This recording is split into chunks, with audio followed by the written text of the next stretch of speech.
Bismillahirrahmanirrahim. Assalamu alaikum. My name is Hassan and today we are going to import and export funnel in WordPress.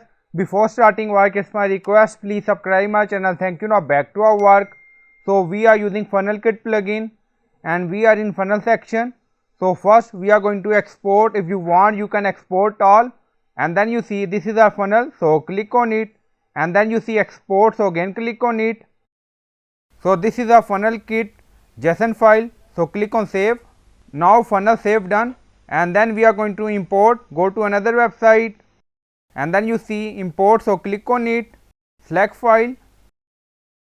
So this is our JSON file. Now select. Now importing.